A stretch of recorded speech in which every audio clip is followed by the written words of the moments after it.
Tardes a todos.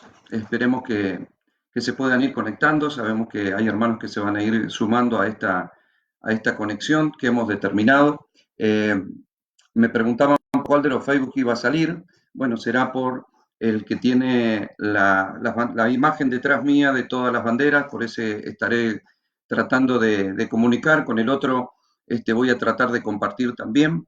Esperemos que Internet funcione como corresponda, porque realmente han colapsado las líneas en este tiempo por causa de que, bueno, toda la gente está procurando eh, conectarse y utilizar el Internet en este tiempo, y aquí por lo menos han disminuido considerablemente la capacidad, o sea, ha colapsado un poco todo el sistema. Así que estamos tratando de que a pesar de todo eso podamos encontrarnos con esta conexión y que podamos salir bien y sin problema.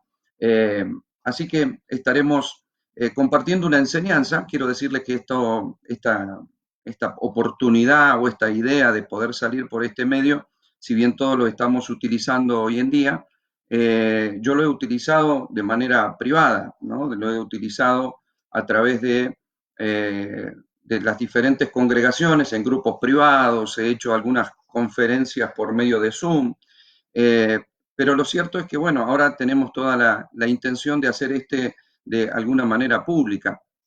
Y bueno, ojalá que pueda salir bien esta conexión. Quisiera poder conectarme y disculpe bueno, quiero compartir con el otro Facebook también, porque si no, compartir ahora. Ahí está. Bueno, les decía que he salido en grupos privados, incluso he compartido con los hermanos de España, con los hermanos de Estados Unidos, en Caleta Olivia, con los hermanos de Aluminé, hemos tenido contacto todos estos tiempos, bueno, con todos los hermanos de las diferentes congregaciones. Pero claro, este fin de semana deberíamos haber estado en Neuquén, haciendo en Fuente de Vida una escuela más de gobierno espiritual. Es la primera vez, después de unos años, que debemos suspender una fecha por esta situación que todos conocen, la situación pública, todo el mundo sabe qué es lo que nos está pasando. Y bueno, entonces fue una iniciativa del pastor Emir Fures que quiso que pudiéramos salir a través de este medio y poder compartir. Ajustando todo, quiero decirles que esto no es una materia o un módulo de la escuela, sí una enseñanza que les quiero compartir y que tiene mucho que ver con lo que en este tiempo está ocurriendo. Entonces yo quisiera poder compartirla, quisiera poder desarrollarlo. Pero lo cierto es que, bueno, ahora tenemos toda la intención de hacer. Ahí está. Este, entonces, lo que queremos hacer es poder. La intención de hacer. Ahí está. Lo que queremos hacer es poder compartir a través de este medio, y como yo tengo diferentes Facebook, entonces sé que hay unas personas se van a conectar en uno y se van a encontrar que en ese Facebook no estaba. Esa era la única complicación. Convengamos de que no tenemos toda la capacidad técnica del conocimiento, estamos redescubriendo todo esto de los medios. Si bien yo hace años que comparto con mi página, con los medios, entendemos también que tiene sus cositas, ¿no? Que es bueno aquel que sabe que lo pueda poner por obra y contribuir también con ese don a la iglesia. Estoy seguro que sí, he visto algunos hermanos que están tratando de hacer eso.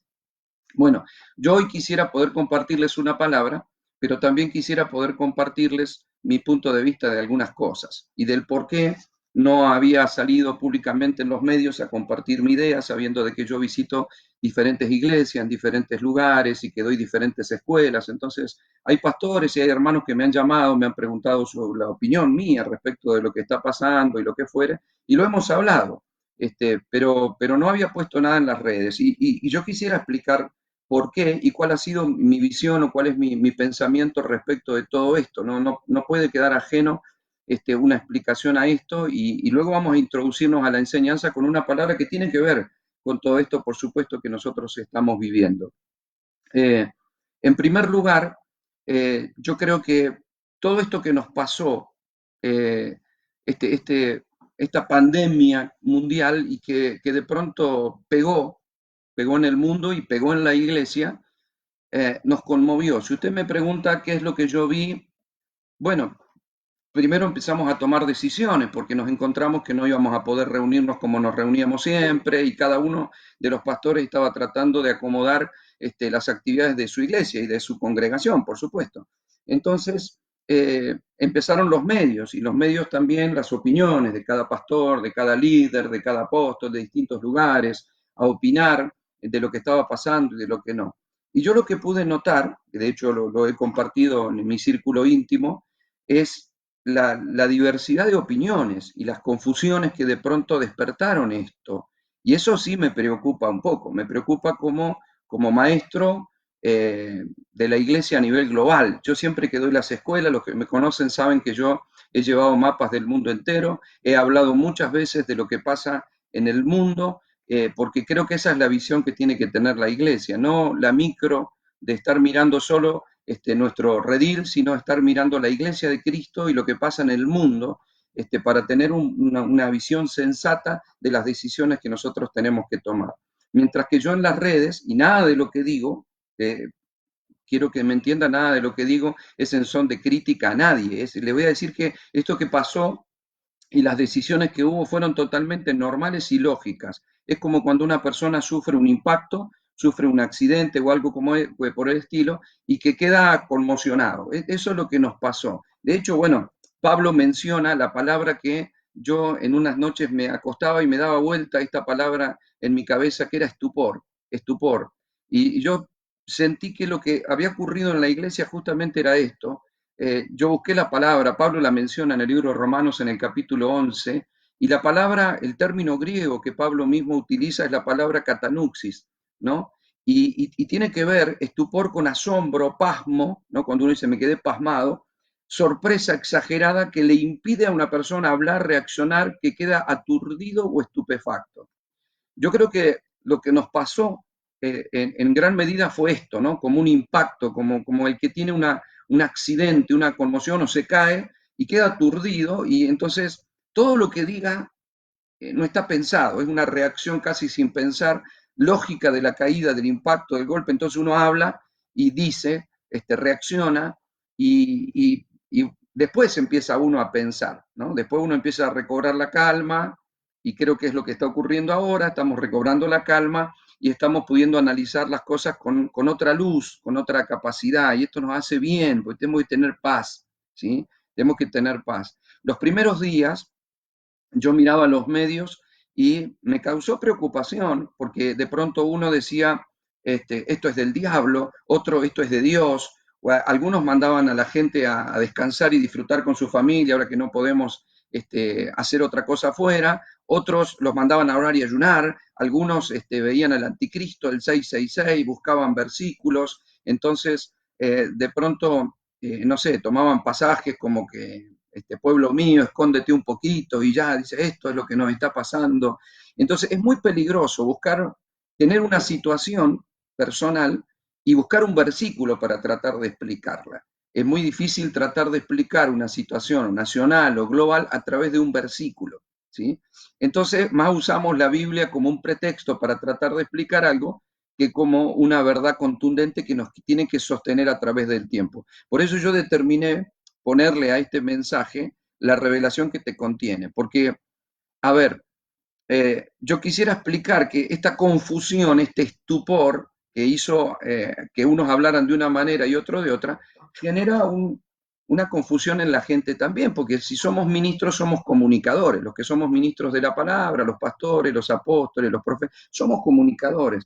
Entonces, claro, comunicamos y decimos lo que nos parece que es lo que está pasando y lo que está ocurriendo y cómo tenemos que reaccionar y cómo va a ser el mundo que se nos viene. Y de pronto la gente cobra opinión. Yo he visto que en Internet, por ejemplo, todos los mensajes que hablan del 666, el anticristo, la tribulación, en qué jinete del apocalipsis estamos, todo eso hay miles de vistos y vistos y vistos, porque la gente anda tratando de encontrar una explicación. A mí me han preguntado si estamos o no en la tribulación con todo esto. No, claramente no, que estamos sí en los tiempos finales, sí, lo sabemos, pero aún Pablo en la iglesia primitiva también consideraba en el primer siglo estar en los tiempos finales. Ustedes recuerden que la iglesia del primer siglo fue una iglesia perseguida, es decir, fue una iglesia que si vos eras cristiano y te estaban matando familias completas persiguiéndolos por la fe, no solamente ves el anticristo en el César y en todo gobernante que anda dando vuelta, sino que estás considerando que estás en los últimos tiempos. Pablo llega a decir, nosotros los que hayamos quedado, hablando de la venida del Señor, seremos arrebatados a las nubes y transformados para descender con Él. O sea, todo eso que Pablo veía se ha visto en estos más de 2000 años en el transcurso de la historia de la Iglesia, en muchas ocasiones, y por una sencilla razón. Cada situación que sea mundial o que viva una nación, una catástrofe. Imagínese usted estar en medio de una catástrofe climática, de un gran terremoto.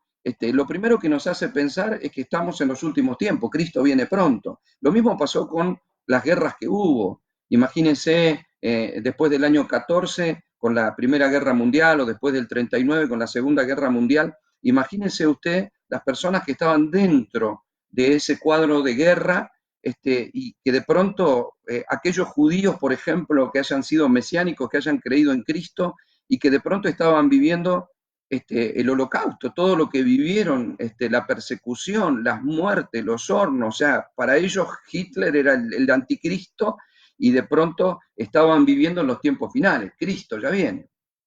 Y sin embargo pasaron más años. Esto no implica que yo diga hoy, no, no estamos todavía, no, estamos a las puertas, no estamos en la tribulación.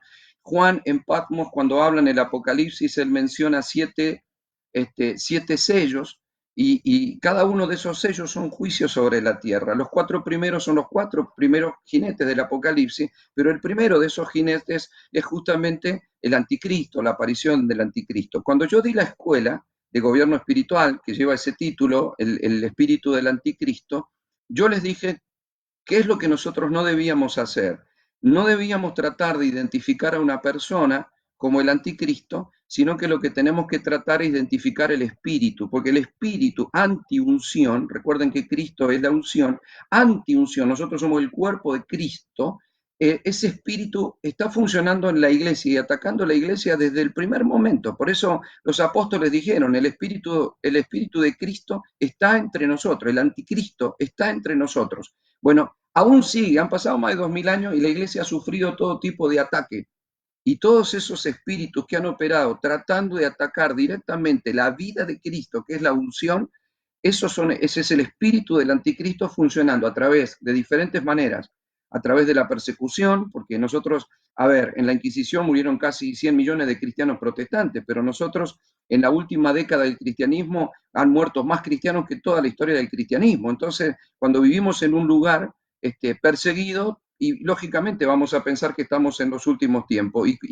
Y por otra parte, la lógica es que todo este tiempo que tanta persecución y tantas cosas ha habido, el anticristo, el espíritu del anticristo está operando. Ahora, ¿qué nos enseña ese primer sello y ese primer jinete? Nos enseña que el espíritu del anticristo se va a manifestar a través de un personaje, que ya lo vamos a identificar. La idea no es tratar de identificar el personaje, sino primero la iglesia tiene que identificar el espíritu. Eso es, contra nosotros no tenemos lucha contra sangre y carne. Cuando un personaje ya es manifiesto, y bueno, sí, está bien, todo ojo le verá, pero la idea es cómo lo vemos cuando tenemos visión espiritual, no mirarlo con ojos naturales, sino cuando podamos ver nosotros a través de nuestros ojos espirituales qué es lo que está pasando en el mundo, en la iglesia. Entonces tenemos que identificar el espíritu.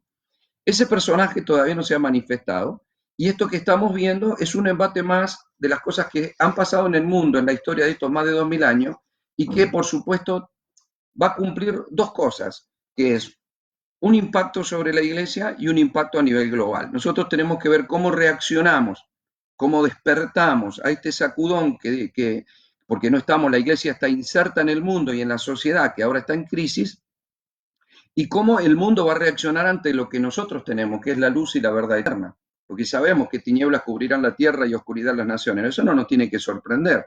Entonces, ¿cómo reaccionamos nosotros? Si es que nosotros podemos evaluar el tiempo que nosotros estamos viviendo y cómo vamos a reaccionar ante esto. O sea, yo sé que el coronavirus, sí, podemos encontrar un montón de conspiraciones. Yo les he dicho, y cuando he compartido la escuela de Gobernando en el Postmodernismo, cuando he hablado del nuevo orden mundial, nunca lo he hecho pensando en tratar de fabular conspiraciones ni darle nombre y apellido, pero sí ver los movimientos que hay detrás de las instituciones, detrás de las grandes corporaciones, detrás de los gobiernos, sin tratar de fabular en nada, sino tratar de poner el termómetro espiritual también en el mundo para saber qué es lo que está pasando. Entonces, lo he hecho en distintas ocasiones. Si usted me pregunta respecto de este virus, y lógico, está matando gente, es grave, ha matado en el mundo casi 200.000 personas, todavía no llega, lo cual es alarmante. En nuestro país han muerto, creo que a la fecha había 131 muertos. Esto puede tenerse como mucho o no. Es decir, en Argentina muere más gente por accidente de tránsito, que estos días se ha preservado de que ocurra eso, o tenemos 34.000 abortos por año, así que imagínense que por aborto muere mucha más gente que si salieran las noticias, los abortos que hay en el mundo, entonces estaríamos totalmente impactados porque es mucho más grave que el coronavirus. Ahora, no le quiero quitar la gravedad que tiene esto, pero tenemos que saber que la gripe española de la que hablan, ahí también en el año 18, mató 100 millones de personas. No estamos hablando de casi 200.000, no, 100 millones de personas. La viruela, 300 millones de personas. El sarampión, 200 millones de personas. La peste negra, 50 millones de personas. O sea, estamos hablando el SIDA, ¿eh? Casi 40 millones de personas y contra casi 200.000 en el mundo. No es poco. Una vida de una persona es grave. Lo que digo es, no nos tenemos que asustar y magnificar, tenemos que calmarnos y reaccionar. Esto va a producir dos cosas. Nosotros primero sabemos que no habrá una partícula de tierra que se mueva sin que Dios lo sepa. No caerá un pajarito en tierra sin que Dios lo sepa. Están nuestros cabellos contados. A Dios no se le escapa nada. Si Dios no pudiera manejar una partícula de este mundo, Dios no sería Dios. Ahora, hay cosas que Dios no genera, que Dios permite. Por causa de la maldad ocurren muchas cosas. Entonces, hay cosas que pasan en el mundo, tenemos que entender, el mundo entero está bajo el maligno, no debemos ignorar las maquinaciones del diablo, el hombre trata de autogobernarse, vive en la independencia total de Dios, y las cosas que pasan en el mundo son las que vemos, contaminamos el planeta, destruimos, hay cada vez más muerte, más inseguridad, más corrupción, más abominaciones, perversiones y todo tipo de cosas que las estamos viendo y son moneda corriente. No nos tienen que sorprender este tipo de cuestiones que pasan.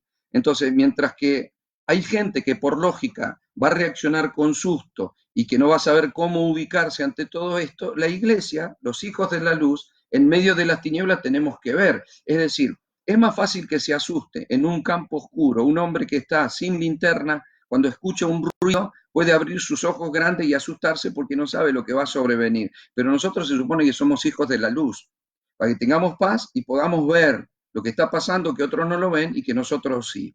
Ahora, esto no nos deja ajenos a nosotros, esto también es un trato con la iglesia. ¿Por qué? Porque si usted me pregunta, en este empezar a calmarnos, eh, nos dimos cuenta que Dios sacudió algunas cosas, como por ejemplo nuestras agendas, todas las iglesias, todos los ministerios, todos los hermanos tenemos una agenda que habíamos ordenado para este año. Yo vi de pronto agendas proféticas que se soltaron este año, que iba a ser años de viajes y de prosperidad, y no estamos viendo eso. De pronto las agendas personales, cuando parece que todo está bien, te trastocó toda la agenda, entonces eso te produce un impacto. Los primeros días era, tenía una escuela, tenía que viajar, tenía pasajes al exterior, ¿y ahora qué hago? Bueno, creo que todos nos pasó lo mismo, había congresos programados, había actividades internas de la iglesia, había situaciones personales que la gente estaba programando para estos meses y que de pronto todo fue trastocado, ¿cierto? Así que nuestras agendas fueron trastocadas, las actividades de la iglesia y todo ese tipo de cuestiones. Por otra parte, nuestras familias. Por un lado, sí, podemos compartir con el núcleo íntimo de nuestra familia, pero por otro lado, los que están acostumbrados a tener un contacto continuo con el resto de la familia tuvieron que aislarse. Los que tenemos padres, yo tengo mi mamá que vive lejos y mi hija que está lejos, mis nietos que están lejos. De pronto, claro, no los puedo visitar muy seguido, pero otra cosa es cuando te dicen no podés visitarlo ni queriendo, entonces te agarra como así como una angustia de decir, capaz que no iba a ir, pero quisiera tener la libertad de poder hacerlo, ¿verdad? Eso es un poco lo que nos ocurre. Nos aislaron de nuestra familia, de padres, de personas que no podemos ver, del contacto, del afecto, de compartir el mate. En la iglesia también somos muy de afectivos, de estar, de besarnos, de saludarnos. Todo eso fue trastocado de golpe. También pasó con nuestras finanzas, es decir, todos tenemos un movimiento de gastos fijos que tenemos que afrontar todos los meses, entonces trabajamos, tenemos un orden, nos vamos metiendo de pronto en cuotas, en proyectos, nosotros estábamos edificando nuestra casa, todos es como que teníamos algo programado y de pronto uno empieza a sacar cuenta y dice, wow, se me vienen un montón de gastos fijos y la tarjeta viene y se viene lo otro y ahora no tengo ingresos, algunos que tienen un trabajo no saben si lo van a perder, otros que viven con la diaria porque hacen su changa y necesitan salir a trabajar para poder cobrar. Todo fue trastocado, a ver, las congregaciones en algunos casos pagan altos alquileres, altos recibos de luz, servicios, cosas que tenemos que afrontar los gastos y no estamos teniendo reuniones, algunos que estaban en proyectos de edificación. eh, Todo esto vino a afectar la economía, a meter inseguridad, y ahora qué hago y cuánto tiempo será así. Si se normaliza, se va a normalizar muy de a poco, va a ser algo rápido, y sabemos que no. Entonces trae todo como una incertidumbre, todo esto trastoca todo, el mundo no es igual, te despertás un día y de pronto encontrás que las cosas cambiaron. El otro día estábamos mirando con mi esposa una película, vimos una película que hablaba justamente de una pandemia y puede que ustedes la hayan visto, hacían unas fosas comunes para enterrar los cuerpos. Y uno, claro, mientras que sea película, ciencia ficción, está bien. El problema es que al otro día en el noticiero justamente mostraban eso, ¿no? Fosas comunes y cómo ahí en Nueva York estaban enterrando gente en esas fosas comunes. Entonces, como que te pega el mundo, ¿no? Te pega la realidad, te conmociona y eso te genera estupor. El estupor te impide reaccionar con sabiduría, te impide pensar bien. Es como cuando uno se cae y dice, no, estoy bien, pero en realidad no sabe ni qué le pasó, ¿no? Por eso eso genera estupor. Ahora nos estamos calmando y estamos reevaluando las cosas, nos dimos cuenta que de pronto, no sé, las cosas, si el enfoque que tenemos que empezar ahora, nos damos cuenta de que todo puede ser trastocado y que no todo es tan importante como considerábamos. Es decir, tenemos que aprender a vivir sin el activismo que muchas veces hay en la iglesia. Hay ministerios que tienen actividad el lunes, el martes, el miércoles, el jueves, a la mañana, a la tarde, a la noche, y los hermanos estamos enfocados en el trabajo, en la reunión de jóvenes, de hombres, de mujeres, de niños, de mayores, de un montón de actividad. Y todo esto te trastocó. Y entonces uno, cuando empieza a reaccionar y a calmarse, dice, ¿no será que me estaba demasiado enfocado en un activismo que corría y no sé a dónde iba? Porque como que no podíamos parar, pero de pronto paramos igual a la fuerza y nos damos cuenta que sí se puede parar, que sí se puede empezar a mirar las cosas de otra manera, que de pronto las finanzas no son tan confiables, porque si te agarrabas de eso, te podés caer, como se están cayendo las finanzas del mundo y como uno está viendo que de pronto países que parecían totalmente sólidos, de un día para otro sus mercados cayeron.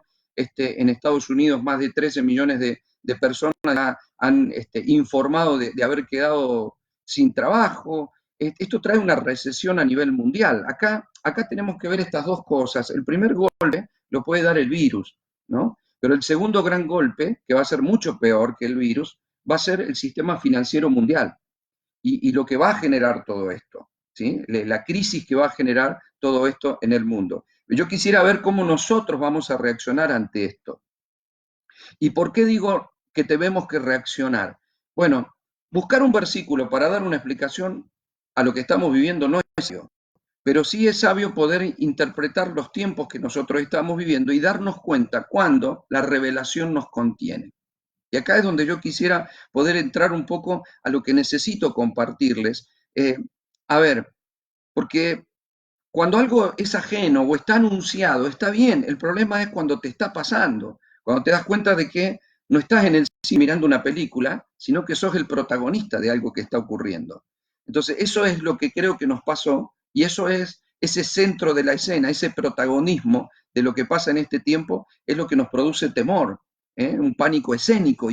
¿Y ahora qué hago? Entonces tenemos que actuar con sabiduría. Si usted me pregunta por qué cree que esto nos causó un impacto a la iglesia y causó estupor, porque esa fue la palabra que Dios me dijo a mí, estupor. Bueno, en primer lugar, porque creo que estábamos mal enfocados, es decir, demasiadas iglesias, esto no lo digo como crítica, lo digo porque soy parte del cuerpo de Cristo y siempre trabajé con distintas denominaciones, con distintos pastores, con distintos ministerios. Todo lo que yo diga ahora no es en son de crítica, al contrario, siempre he trabajado para edificar, los que me conocen saben.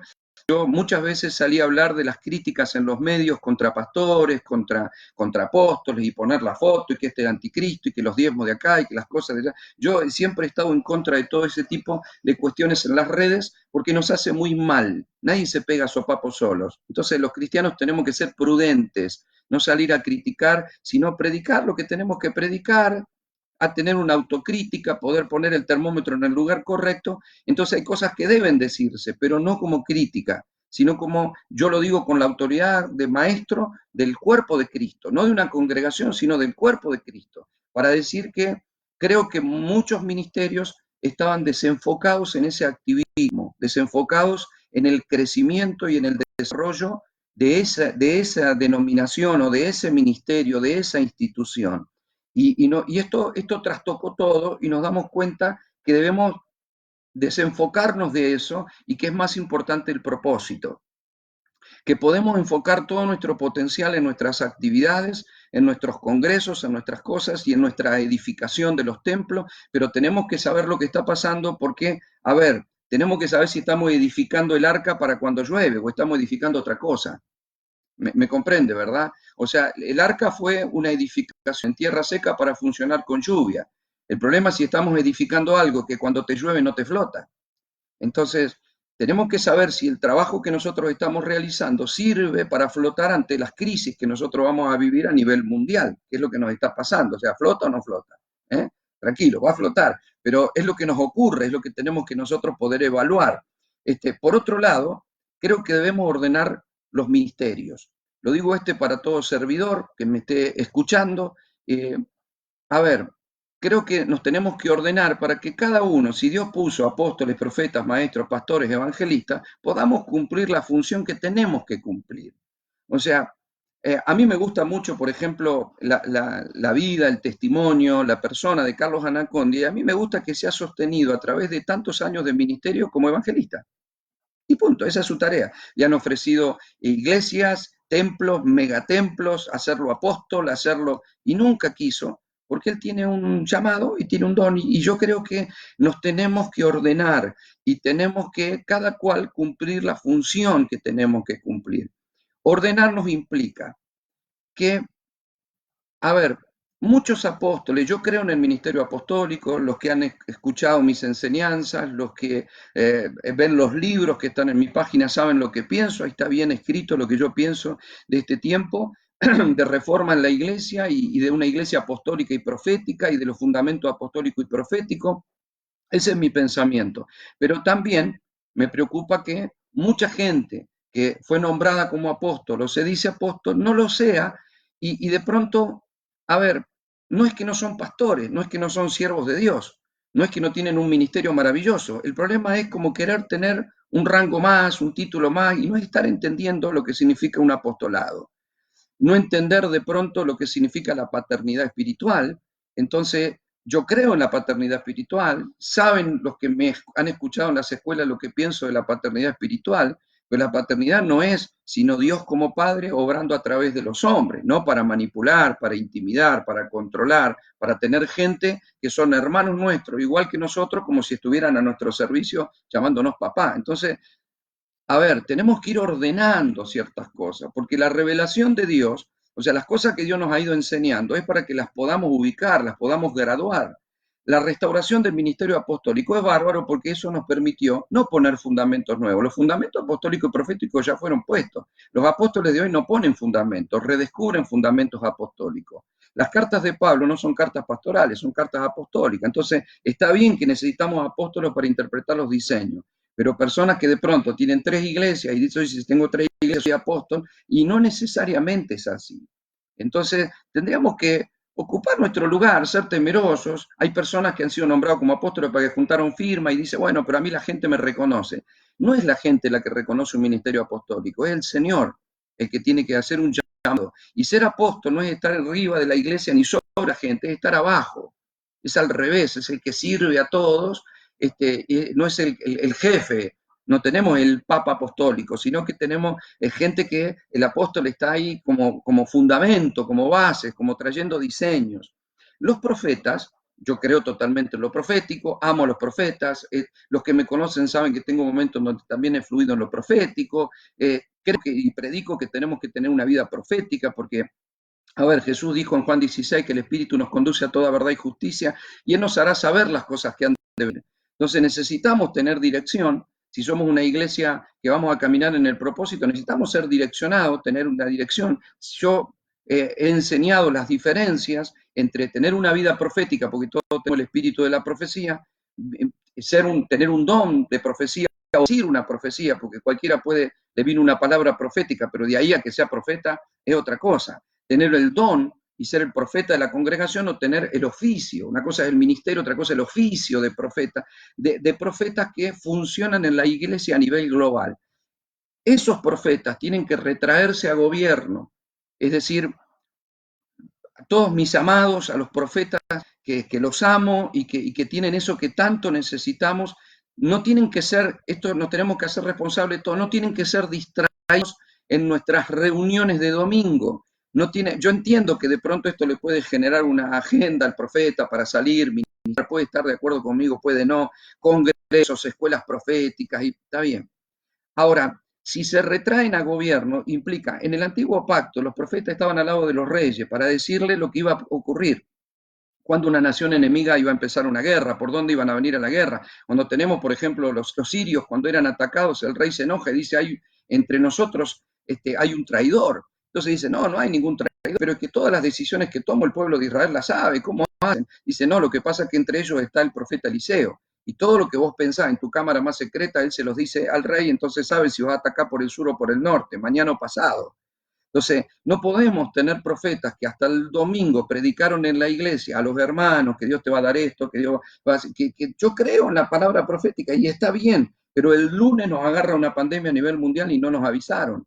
Es decir, no es que ningún profeta lo dijo, algunos lo dijeron, pero todo esto tendría que haber estado en las agendas proféticas. Y no es porque los profetas no sean profetas, hay profetas extraordinarios, pero los hacemos que se desenfoquen cuando los ponemos a hacer cosas que no tendrían que estar haciendo. ¿Ve? Yo soy maestro y yo he sido exhortado por el Señor a enseñar, no tengo que hacer otra cosa. Estoy tratando, y eso no significa que a veces no me equivoque, me puedo equivocar, pero trato de hacer lo que Dios me llamó a hacer. ¿Ve? O sea, los evangelistas tienen que recobrar su ministerio porque muchos evangelistas se pusieron de pastores y no son pastores, son evangelistas.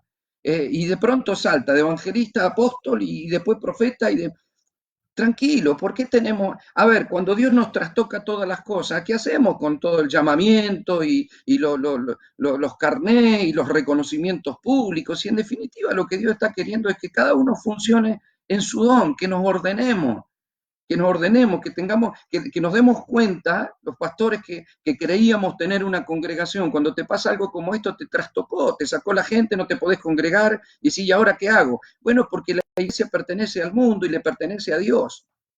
Entonces, tenemos que cada uno cumplir el rol que tenemos que cumplir, y en lugar, a ver, preparar a la gente y perfeccionar a los santos es una tarea de los 5 dones ministeriales. Entonces, no es que un profeta no pueda enseñar, un pastor no pueda enseñar, no es que un apóstol no pueda profetizar, no es que todos podemos hacer todo, un pastor puede hacer una campaña, yo he hecho campañas evangelísticas, pero digo que en este tiempo tenemos que ordenarnos, porque eso es lo que nos va a hacer actuar como tenemos que actuar. El que es pastor, que sea pastor. El que es profeta, que profetice. El que es maestro, que enseñe. El que es apóstol, que no tenga que hacer todo en la iglesia y al final funciona como pastor, como profeta, visita gente, lleva acá. Entonces, todo. No, tenemos que cumplir nuestros roles, calmarnos y ordenar los ministerios. Y los profetas retraerse a gobierno para que, no me refiero a los profetas de la congregación que tienen un don, sino a los que tienen el oficio de profeta, retraerse para con el Señor, estar en la intimidad con Dios y advertir de todas estas cosas que no nos agarre con un mejor. ¿Qué pasó? Pandemia, pandemia. ¿Quién dijo? O sea, se supone que cuando algo está pasando a nivel mundial, no tengamos que ir a buscar una profecía de David Wilkerson, que ya no, ni siquiera está con nosotros, está con el Señor. O sea, la idea sería que esta sea la voz cantante de hoy.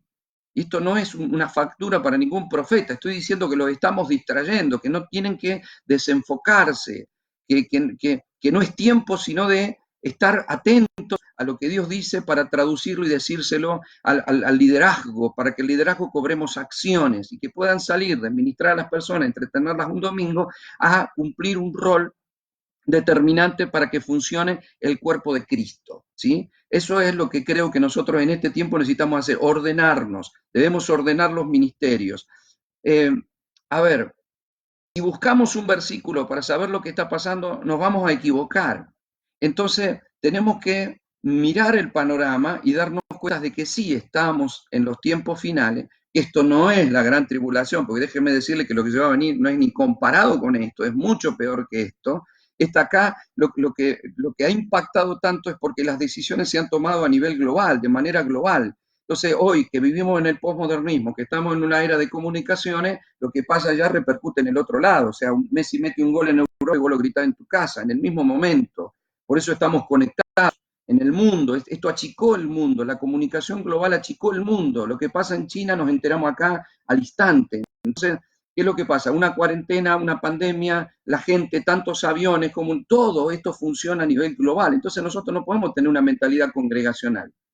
No puedo poner el termómetro conforme lo que me está pasando, ¿verdad? Porque la gente que piensa así no está pensando, no está razonando, no está evaluando las cosas con la verdad, está desenfocado. Si yo quiero mirar el mundo en el patio de mi casa, lo más probable es que yo vea paredones. Si alguien me pide que lo describa, no voy a ser muy específico. Si yo me subo a un avión, mi panorama cambia y voy a ver la ciudad de otra manera. Entonces podré describir las cosas de otra manera. Nos tenemos que salir del patio. Como Abraham tuvo que salirse de la tienda para mirar las estrellas. Dios le dijo, lo que yo quiero hacer es a nivel global, o sea, mira el cielo. Es más grande que vos lo que yo estoy queriendo hacer. Yo te dije que serán en ti benditas todas las familias de la tierra y vos estás metido en tu campamento, estás metido en tu tienda. O sea, si yo estoy metido en mi congregación, voy a pensar que en el mundo, cuántos problemas tenemos en la iglesia. No, la iglesia es mucho más grande que los problemas de una pequeña congregación. ¿Ve? Entonces tenemos que poder salirnos, funcionar, interactuar y estar en esta conexión que hoy nos obliga esta situación, estar conectados para funcionar como iglesia y afectar al mundo como lo tenemos que afectar. ¿Qué creo que va a producir esto? Creo que esto va a producir, el primer impacto es esto, de rever todas las cosas y de ir acomodando y de producir cambios. Esto tiene que generar cambios en la iglesia, cambios en la mentalidad del liderazgo. La tienen que producir porque está generando cambios a nivel mundial, a nivel gubernamental. Y mientras que el enemigo se organiza para el nuevo orden mundial, nosotros tenemos que organizarnos de cómo vamos a asimilar las cosas que están ocurriendo. Por favor, por el amor de Dios, a todos los que somos líderes, no nos apuremos, sino que evaluemos, ordenemos, soltemos lo que nos hunde. O sea, yo algunas veces he predicado, he contado la historia de alguien unos marineros que iban en un barco y el barco comenzó a hundirse. Entonces uno se ató, el otro lo veía que uno se estaba atando en un barril y le dicen, ¿qué hace? No, me estoy atando en el barril porque no tengo salvavidas. Cuando el barco se hunda, el barril frota y yo me salvo. Pues qué buena idea, dice el otro. Entonces también se ata en un barril, pero el problema es que cuando el barco se hundió, el otro se ató a un barril que estaba lleno, entonces se fue al fondo, mientras que el otro flotó. O sea, tenemos que saber si nos estamos atando a cosas que flotan y no a cosas que nos hunden en momentos en los cuales nosotros tenemos que... Entonces, soltemos lo que nos sirve, lo que hacemos de más, la asignación que a veces nos ponemos encima que no es nuestra asignación. Preparemos a la iglesia para que sea lo que tiene que ser en el mundo, la luz. Sobre nosotros amanecerá el Señor, sobre nosotros será vista su gloria. Esto va a traer mucha gente que se ha apartado de la iglesia, esto la va a hacer volver al camino del Señor. Pues se van a dar cuenta cuán frágil es todo su orgullo y que no, yo me manejo solo, yo con el Señor estoy bien, yo con el Señor estoy bien, no porque acá esta cosa no me gusta en la iglesia, porque no estoy muy de acuerdo con el liderazgo, porque acá no dan escuelita para los niños, no porque acá no tengo, el servicio de esto, porque acá... Entonces cada uno evalúa la iglesia, la congregación, las actividades, no me gustan las canciones, la música está muy fuerte, o sea, estamos mirando la basurita que flota. Y por esa causa, personas que han entrado en desacuerdo con el liderazgo, no, por ahora no me estoy congregando, con el Señor estoy bien, hay que volver a congregarse y a tener comunión con el cuerpo. Y no estoy hablando de meternos solos en un salón, sino de tener comunión con el cuerpo, de saber estar en autoridad, de saber de pronto cómo ser perfeccionado para lo que viene, porque cuando viene tenemos que saber reaccionar.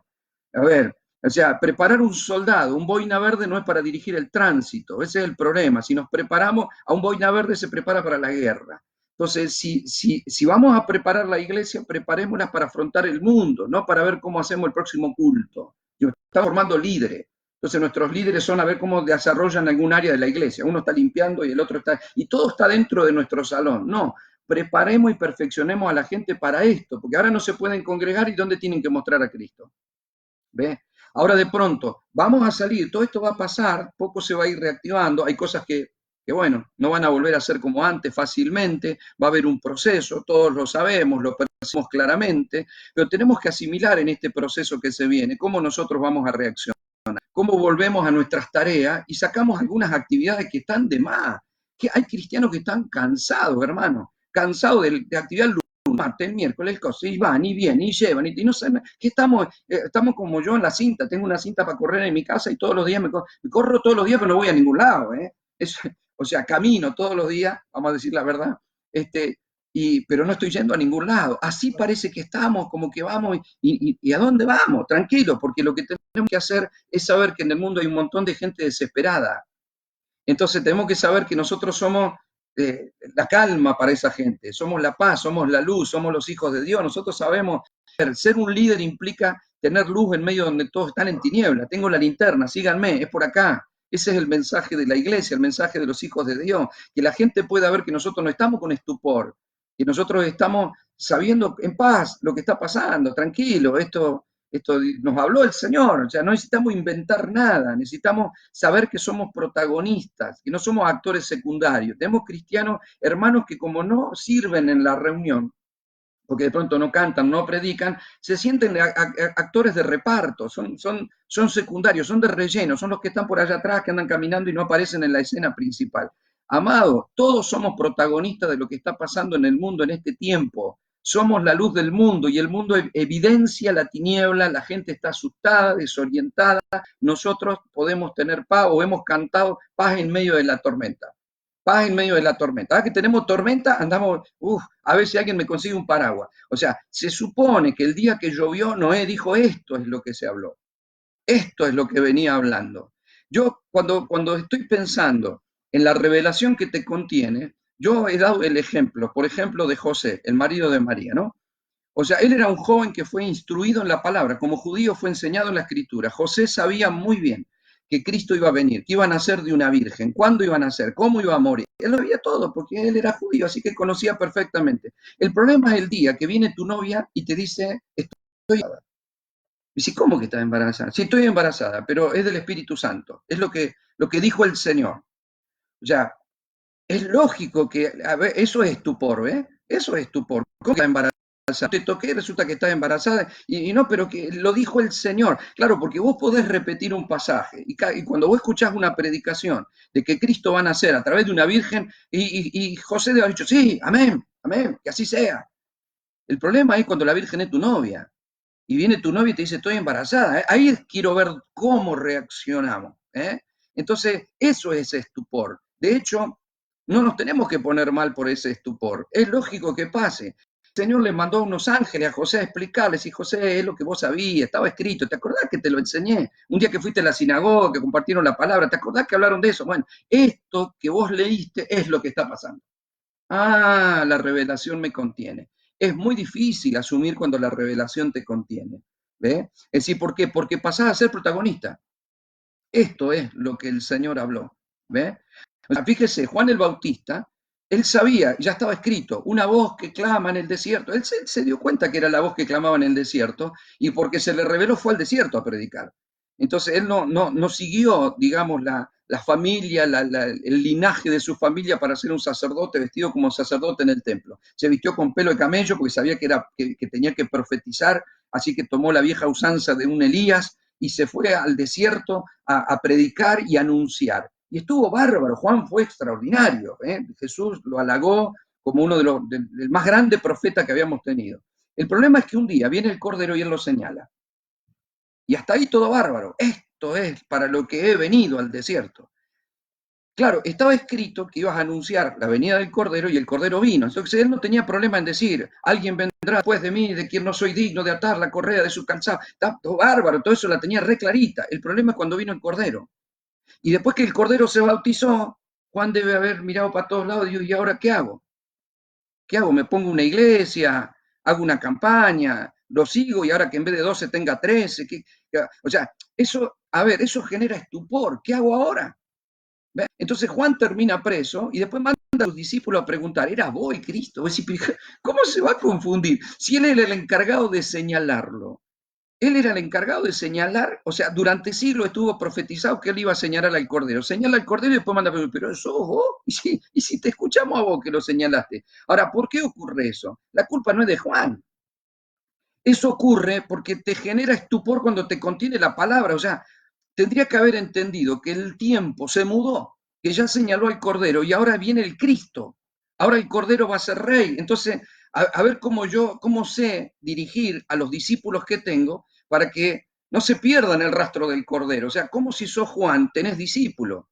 ¿Qué te va a poner una escuela, Juan? ¿Te va a abrir una iglesia? O sea, Juan estaba preso y había discípulos que eran los discípulos de Juan. Pero si Juan les tendría que haber dicho, muchachos, no me sigan más, sigamos todos al Cordero, porque el Cordero va a morir por todos nosotros en la Pascua y después viene el rey, así que sigámoslo a él porque se viene el reino. No, Juan se confundió. ¿Y ahora qué hacemos? Y no pudo interpretar, ¿ves? Cuando la revelación te contiene, porque, a ver, no solo estaba escrito lo de Juan y que iba a anunciar, estaba escrito lo que iba a hacer Jesús. Así que Juan tendría que haber tenido todo clarito. Jesús va y le dice, anda, díganle lo que ven y lo que oyen. Los enfermos son sanados, los cautivos son liberados, los leprosos son limpios. Vayan y díganle. O sea, esto, ¿por qué? Porque ya estaba escrito. Juan, lo que está pasando estaba escrito. El problema es sí, está escrito, pero ¿y qué hago yo? Entonces termina con la cabeza en un plato. Entonces nosotros tenemos que reaccionar, porque a ver, el día que te contiene la revelación para lo que está pasando en el mundo, te preguntás cuando estás con el balde y la cuchara en la mano edificando el templo, ¿qué estoy haciendo yo? ¿A dónde? ¿Cómo que pandemia?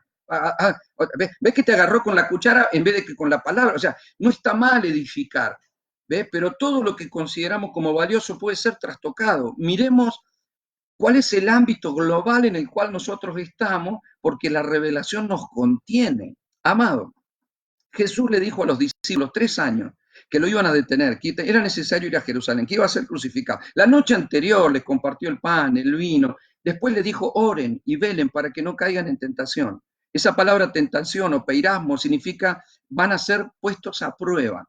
Y ellos se durmieron. Entonces Jesús va y lo despierta, le dice, oren y velen para que no caigan. O sea, ¿cómo te podés dormir? Mire, estaban a las puertas de que la tiniebla cubriera la tierra por completo. De hecho, cuando Cristo murió en la cruz, al día siguiente, la tierra, o sea, todo se llenó de tiniebla, el cielo, la tierra fue conmovida, hasta las tumbas soltaron a sus muertos. O sea, lo que pasó, lo que venía para el mundo era tremendo. Ellos estaban con Cristo. ¿Cómo podés estar con que no saber lo que va a pasar mañana? ¿Ve qué es lo que nos pasa? O sea, ¿cómo si dijimos que este año va a ser glorioso, año de conquista? ¿Cómo si estamos con Cristo? Tinieblas cubrieron la tierra de golpe y nosotros, ¿cómo? ¿A dónde? ¿Qué tengo que hacer ahora? Barbijo. O sea, a ver si reaccionamos, amado. Lo que le pasó a los discípulos nos pasó a nosotros. O sea, reaccionemos que no nos tiene que volver a pasar, porque vendrán cosas peores. Esto tiene que ser una lección simple, punto. A ver, los discípulos se despiertan cuando vienen los romanos a detener a Cristo, entonces Pedro saca la espada. Ahí lo tenía uno, esto es del diablo, vamos a pelear contra el diablo. El otro salió corriendo desnudo, dice que uno de los discípulos salió corriendo desnudo por el campo. El otro se asustó, el otro gritaba, el otro se callaba y el otro lloraría. O sea, esas reacciones son las que vimos en las redes sociales los primeros días. O sea, uno es del diablo, el 666, el anticristo, peleemos, ayunemos, no, clamemos, no, este es Esther, no, es Daniel, no, es... Entonces, todo esto los confundió, no sabían qué hacer. Pedro se calentaba en fuego extraño, decía, ¿qué hago? Digo que lo conozco, digo que no lo conozco, no, mejor digo que no. O sea, estaban los discípulos, es más, después de la crucifixión, yo lo he dicho esto enseñando, los que me han escuchado lo saben, al tercer día, cuando él resucitó, los discípulos tendrían que haber estado al frente de la tumba aplaudiendo, decía, esto es lo que habló, la revelación nos contiene, 3 años nos dijo que esto iba a pasar, a ver, Jesús, acá salió, no, tuvo el Señor que mandar unos ángeles para correr la piedra, porque si no, Jesús todavía estaría dentro de la tumba, hermano, o sea, ¿por qué no estaba la iglesia ahí corriendo la piedra? O sea, ¿por qué no estaban los discípulos? Si te discipuló 3 años, los preparé y les advertí que iba a resucitar. No, tuvo que mandar Dios unos ángeles para ver si corrían la piedra, y cuando corrieron la piedra no había nadie. María Magdalena decía, lo vi al Señor, no, ¿qué va el Señor? ¿Qué va a hacer? Y estaban mal y no le creían. Se aparece el Señor y querían tocar sus heridas. O sea, no hay nada más perverso que ir a visitar a un amigo al hospital que tiene una operación y querer meterle el dedo en los puntos para ver si, ¿en serio que te operaron? No te puedo creer. A ver, me dejas tocar y le metés el dedo en la herida. O sea, ¿cómo? Se supone que si te dijo que lo van a operar, estas son las heridas. A ver, la revelación te contiene y cuando te contiene te confunde. Eso es lo que nosotros debemos que muchas de las escuelas que nosotros hicimos, muchas de las enseñanzas que les ha dado su pastor, nos contiene. El problema es que hay cosas que se avisaron y se avisaron, y el día que pasa dice, está pasando, claro, pero para esto se avisó, para esto se predicó. ¿Ve? Hemos predicado, y como en los días de Noé, uno se estará casando y el otro se estará... O sea, va a llegar un día que algunas vírgenes las va a agarrar sin aceite en la lámpara y decir, no. Y sí, hace más de 2000 años. Esto, a ver, que se está diciendo que estén velando, que no. Y va a llegar el momento que hay vírgenes que van a estar en la casa y dicen, no, yo por ahora no me estaba congregando porque a mí hay cosas que no me gustan. Ya, se da cuenta, o sea, el día que la situación te pegó y hay que ver, o sea, llueve, termina el arca, flota o no flota. ¿Eh? O sea, tenemos que reaccionar a lo que nos está pasando. Yo en estos días, cuando compartí la palabra con otros lugares, compartí, y ya voy terminando, compartí de Daniel, ¿no? Porque Daniel de pronto estaba en Babilonia, ya siendo un hombre grande, había sido deportado cuando adolescente, él en Babilonia lee las escrituras, dice que estaba leyendo al profeta Jeremías, y él se da cuenta de que iban a ser 70 años, los años de la cautividad, y que después de 70 años Dios los iba a libertar, porque tenía pensamientos de bien y no para el pueblo.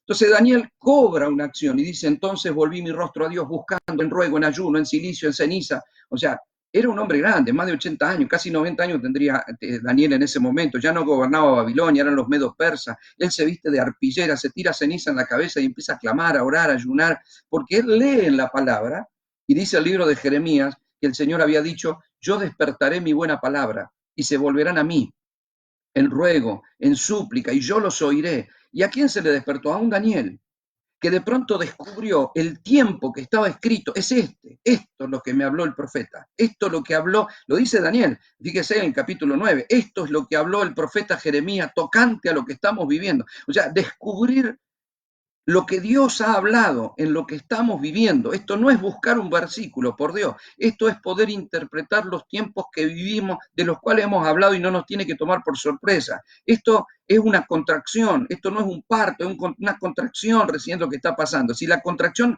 o sea, yo creo que toda mujer embarazada está 9 meses diciendo que va a tener un chico. Todo el mundo lo sabe, se sacan fotos de la panza, están todos preparados. El día que le tiene la primera contracción, no, le agarró el susto, contracción. O sea, es lógico, está bien, nos pasó lo mismo. O sea, la primera contracción ya pensamos que van, todavía no. Es más, te llevan a la clínica y te hacen esperar, no, todavía no, ya le calculan y dicen, no, todavía. Unas tienen al otro día, así que tranquilo, paz, esto nos tiene que hacer canalizar la situación.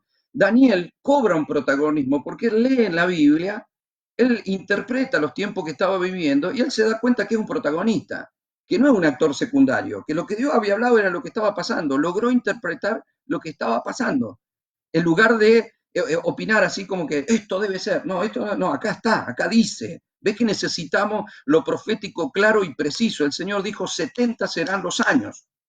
Bueno, 70, se cumplió ahora. Yo entré en tal año, sacó cuenta, dijo sí, tengo casi 90, sacó la cuenta y dijo 70, se cumplió. Vamos a actuar, vamos a tener actitud, vamos a orar, vamos a clamar, porque era el tiempo. Ahora, Daniel cobra un protagonismo y una actitud en la cual él empieza a orar, empieza a clamar, porque él quería que el pueblo vuelva a Jerusalén, porque esa era la voluntad de Dios. No estaba mirando su vida. De hecho, si usted mira las oraciones de Daniel, él se hace responsable. Hemos pecado, hemos desobedecido, no hemos oído a tus profetas, nosotros. Y si vos mirás la vida de Daniel, Dios dijo que Daniel era justo, ¿verdad? O sea, era un hombre, un varón justo. Daniel no había hecho nada malo. Entonces se supone que, ¿por qué dice eso? Porque Daniel se puso en la piel de los pecadores. A ver, fue lo mismo que hizo Cristo, es lo que tenemos que hacer nosotros. No poner, nosotros estamos en Cristo, pero la función primordial de Cristo, Él nos enseñó, es ponernos en la piel del pecador. Nosotros éramos pecadores, Él se puso en nuestro lugar, Él puso la cara, murió por nosotros, puso las manos, puso los pies. A ver, hoy la iglesia se tiene que poner en el lugar del que está desorientado, asustado, del que no tiene recursos, del que se queda sin trabajo, porque hay gente que no está congregándose, que va a volver. Pero hay un montón de gente que no han tenido un encuentro con Cristo y van a conocer al Señor. Entonces, preparémonos, iglesia, a ver cómo gestionamos eso, porque muchísima gente va a venir. Esto no es para tener éxitos ministeriales de crecimiento y cómo va a crecer la iglesia, vamos a edificar un templo más grande. Mire, hay cosas que cuando pasan los templos más grandes no sabemos dónde guardarlo. Entonces, no es la idea. Y está bien, no tengo nada en contra de los templos grandes. En algún lado nos tenemos que reunir, está todo bien, pero esa no es nuestra asignación. ¿Ve? O sea, si pensamos así, nos vamos a equivocar. Nosotros tenemos que tener la asignación correcta, enfocarnos correctamente, porque esto va a hacer que mucha gente vuelva al Señor.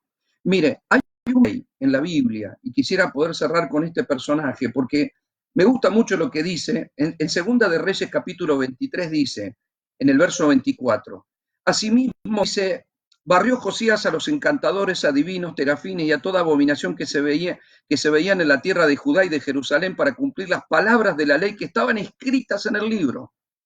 O sea, él saca los ídolos, borra los terafines, o sea, los ídolos, destruye los ídolos, destruye los monumentos, destruye las cosas, porque dice que él vio las abominaciones que estaba haciendo el pueblo, porque quería cumplir con las palabras que estaban escritas en el libro. O sea, él vio que la Biblia decía que eso iba a pasar. Entonces dice el verso 25, preste atención, no hubo otro rey antes de él que se convirtiese a Dios de todo su corazón, de toda su alma, de toda su fuerza, conforme a toda la ley de Moisés, ni después de él nació otro igual. A ver, no sé por qué no lo tenemos tan a consideración, siempre hablamos de David, hablamos de Saúl, hablamos de Salomón, pero Josías dice Dios, no nació otro igual. ¿Por qué? Porque amó al Señor con todo su corazón, toda tu alma, toda su fuerza. O sea, Josías empezó a reinar cuando tenía 8 años. Y él, es decir, él toma el trono y no tenía un antepasado muy feliz, porque su tatarabuelo sí había sido Manasés, o sea, había sido un rey que era bueno. Si usted empieza a mirar en su Biblia, va a encontrar los capítulos anteriores en donde te muestran cómo de pronto Ezequías, se acuerda que pide poder vivir, el Señor le dice, prepara tu casa porque vas a morir, y el Señor le da unos años más de vida. Ezequías fue un buen rey, y por eso Dios le da esa gracia.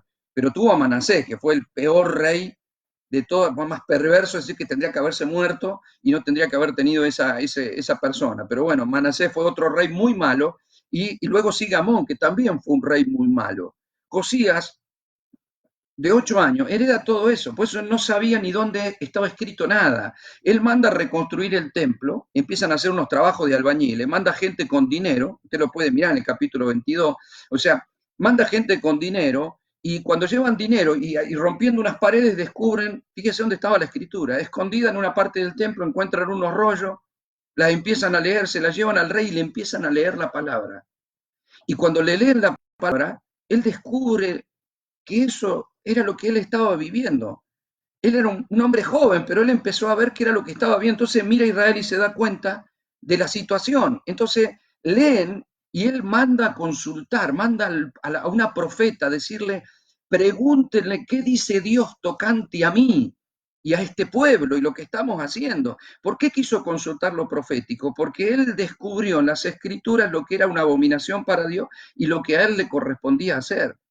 Entonces dice en los versos 23, usted lo va a encontrar en el capítulo 23, no lo voy a leer por una cuestión de tiempo, donde dice que él empezó, llama al pueblo, le lee la escritura y les hace hacer pacto. lo llama a comprometerse, lo llama a volverse a la palabra, a volverse a Dios con todo el corazón. Empieza a destruir a todos los altares, a toda la falsa idolatría, a todos los ídolos, empieza a destruir, a romper todo, empieza a celebrar la Pascua. Eso es muy trascendente, porque no se podía perder la revelación para la venida de Cristo. Y empieza a hacer lo que no hizo ninguno de la palabra. Empezó, de hecho, encontró las tumbas y empezó, que tiró la ceniza de los ídolos sobre el altar. A ver, ¿por qué Josías tomó una decisión tan drástica, un protagonismo, cuando él asimila lo que está pasando? ¿Por qué reacciona de esa manera? Bueno, porque en Primera de Reyes, en el capítulo 13, ustedes recuerdan que Saúl gobernó, le dejó el gobierno a David, David le dejó el gobierno a Salomón, Salomón no hizo las cosas bien de su gobierno y dejó a su hijo Roboam. Pero el reino se le dividió. Entonces Roboam se quedó con dos tribus, pero del otro lado estaba Jeroboam, el rey que se quedó con la otra parte de la nación gobernando, pero también cayó en idolatría y en perversión. Entonces Dios le manda un profeta a Jeroboam que profetizó sobre el altar. Y esto fue lo que ocurrió. Dice aquí que un varón de Dios, por palabra de Jehová, vino de Judá, estando Jeroboam junto al altar para quemar incienso. Aquel clamó contra el altar por palabra de Jehová y dijo: altar, altar. Fíjese que el profeta le habla al altar, no a Jeroboam. Y le dice aquí que a la casa de David nacerá un hijo llamado Josías, el cual sacrificará, el cual dice, sacrificará sobre ti a los sacerdotes de los lugares altos, es decir, los falsos sacerdotes, que queman sobre ti incienso y sobre ti quemarán los huesos de esos hombres. Es decir, le estaba hablando al altar, ¿no es cierto? Profetizando al altar. Bueno, Jeroboam le quiso acusar, se le secó la mano, bueno, sigue la cosa. Pero que usted preste atención a lo que dice este verso 2. El profeta dice: he aquí que a la casa de David nacerá un hijo llamado Josías, que va a ser el que va a cobrar venganza de todo esto. Imagínense, pasaron 356 años hasta que nació Josías. Y cuando fue un joven, porque él empezó a reinar a los 8 años, ¿qué puede saber un nene de 8 años? Cuando creció, lee las escrituras y él se da cuenta, mis amados, se da cuenta que él era protagonista, que no era un actor secundario. Él se encontró en las escrituras, por eso hizo lo que hizo. Por eso fue un rey extraordinario, por eso nunca hubo otro como él. Por eso dice, amó al Señor con todo su corazón, toda su alma y toda su mente. Y todo. ¿Por qué? Porque, a ver, Dios quiere que encontremos que somos protagonistas de esta generación, no de una institución, no de un culto, no somos protagonistas porque me tocó coordinar la reunión, somos protagonistas cuando podemos ser luz en medio de un mundo en tiniebla y oscuridad, cuando podemos saber cómo llevar el evangelio. A pesar de todo esto, cuando todo se vuelva a activar, cuando los trabajos poco a poco, cuando volvamos a tener contacto con compañeros de trabajo, con personas, ¿cómo vamos a hablar? ¿Cómo vamos a reaccionar? ¿Cómo se tienen que reordenar los ministerios? ¿Y cómo tenemos que preparar a la gente para que esté lista para las cosas que van a venir? Esto es le vuelvo a repetir, hay dos cosas que trastocan este tiempo. El virus, por un lado, que nos lleva a la pandemia, nos lleva a refugiarnos, a meternos adentro, y otro golpe que va a ser la economía. La iglesia tiene que estar bien parada, y no serán los últimos golpes. Primera contracción, tranquilo, ¿verdad? Cobremos, esto va a volver, vamos a tener nuestras reuniones, va a ir ordenando, pero esto no es para que quedemos iguales, esto es para que salgamos del estupor y podamos despertar. Yo he escrito otro libro que se llama Iglesia Preciosa Despierta de una buena vez, que ya lo voy a subir en la página también, y yo se lo dije a la iglesia, prediqué una serie sobre el despertar de la iglesia en el año 2009, amado. En el año 2009, despertemos, yo hablé en esa época, lo estuve buscando, del espíritu de estupor también. Es decir, tenemos que despertar a lo que está ocurriendo, pero no como los discípulos, que no sabían si sacar la espada o orar, entregarse a los romanos o decir, no, yo a este no lo conozco. O sea, tenemos que reaccionar como corresponde, sin miedos, sin andar buscando, a ver, alguien que me explique lo que está pasando. Tenemos el Espíritu de Dios, tranquilo. Los pastores, los ministerios, reconectémonos, soltemos todo lo que nos ha sido carga, descansemos que la iglesia es del Señor, es nuestra, saquémonos presiones y hagamos lo que somos llamados a hacer. Si sos maestro, enseñá. Sos evangelista, no te pongas una iglesia, por Dios, porque va a ser el tiempo de poder predicar el evangelio a los perdidos, funcionando en el ministerio para el cual Dios te llamó.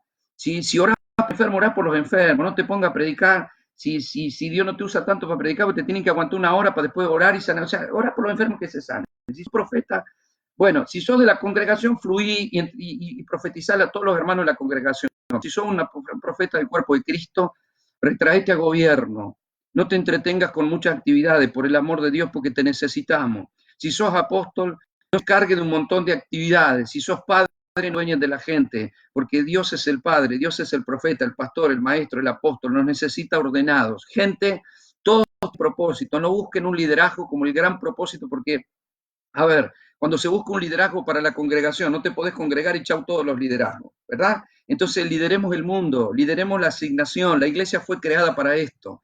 La iglesia del primer siglo se reunían en las casas, no había problema, compartían el pan, las oraciones, vendían las propiedades y la gente tenía temor porque sabía que Dios estaba con ellos. Esto no disminuye el poder de la iglesia, esto genera en la iglesia el entendimiento de la debilidad. Y eso es bárbaro, porque debilidad implica que se puede manifestar el poder de Dios. Cuando nosotros no podemos, Dios nos sacó el control. Creíamos que podíamos, que teníamos todo en nuestras manos, y cuando queremos acordar, Dios nos sacó el control. La iglesia, esto no ha menguado la iglesia, esto ha hecho crecer la iglesia, tranquilo, esto no, a ver, que tengamos el templo vacío y que no nos estemos congregando, y qué tristeza me da las sillas vacías. Quiero decirle que Dios no está mirando eso, Dios está mirando su iglesia y en este tiempo está trabajando con el corazón de muchos hermanos. Algunos que estaban tibios van a entrar al fuego otra vez y otros van a avivar el fuego que tienen porque van a ir en busca de mayor fuego. Este es un tiempo que puede ser extraordinario, ¿verdad? Solo debemos evaluarlo como corresponde, mirarlo con los ojos de Dios, pensarlo con la mente de Cristo. Jesús sabía lo que había de acontecer, no es que le gustó. Él no dijo, se me viene algo bárbaro, no, pero él sabía que era su tiempo. Cuando lo quisieron llevar antes a la cruz, él dijo, no, mi tiempo no ha llegado, mi tiempo no. Pero cuando llegó el tiempo se lo quisieron evitar. No, no vaya, maestro, apártate de mí, Satanás, tengo que ir. Es decir, él sabía el tiempo que estaba viviendo. La revelación, amados, nos contiene. Este es el tiempo de muchas cosas que se enseñaron. Muchas cosas que están ocurriendo, están ahí, sí, están en algún círculo, pero interpretemos la atmósfera espiritual para saber cuál es nuestro rol protagónico en este tiempo. Yo creo que cualquier actor secundario no se debe poner muy nervioso a la hora de la filmación, ¿verdad? Allá anda por ahí atrás, él sabe que tiene que estar parado y pasar así y nada más. Pero no, cuando vos sos un actor protagónico te tenés que estudiar el libreto, tenés que ser el que, a ver, me pusieron las cámaras, quedé solo y ahora ¿qué hago? Así nos tiene que encontrar el mundo, todos los hermanos que mirando, y gracias por haberse conectado. Este es un tiempo donde Dios te va a usar de manera extraordinaria. No tengan, a ver, no piensen que esto va a redundar en su contra. Si alguno va a tener un embate financiero, quiero decirle algo, todo lo que Dios vino enseñando de finanzas no era para que tuviéramos 5 coches, para que pudiéramos saber cómo recursos para tiempos como estos, recursos que vienen de arriba, no del sudor de nuestra frente. Así que recuerde lo que hemos hablado, no cierre su mano en este tiempo, recuerde las enseñanzas, piense atrás, digo, esto del Señor me habló de esto, bueno, tranquilo, y afrontemos toda esta situación no con el espíritu del mundo, hablando de incredulidad, y ahora qué hacemos, todo esto se va a poner peor, y ahora yo no sé, ya nos vamos, tranquilo, hablemos fe, comuniquemos fe, prediquemos fe, si para predicar las desgracias y cuántos muertos cada día están los noticiarios, o sea, nosotros somos portadores de las buenas nuevas, digámosle al mundo que todavía Cristo tiene la iglesia aquí en la tierra, estamos acá, no estamos en el templo, pero nosotros somos el templo, tranquilo, no estamos acá en el altar, nosotros somos el altar de Dios, estamos en el mundo, para que el mundo sepa que somos uno, que estamos unidos, más allá de que cada cual está en su casa, por el Padre, la fe, la esperanza, la sangre, el cuerpo, y que en esa unidad vamos a mostrar al mundo a Cristo, ¿ve? Para que el mundo sepa. Entonces, fíjese cómo afronta la situación, ¿ve? Con virus o sin virus, hermano, porque si de pronto tuviera un virus,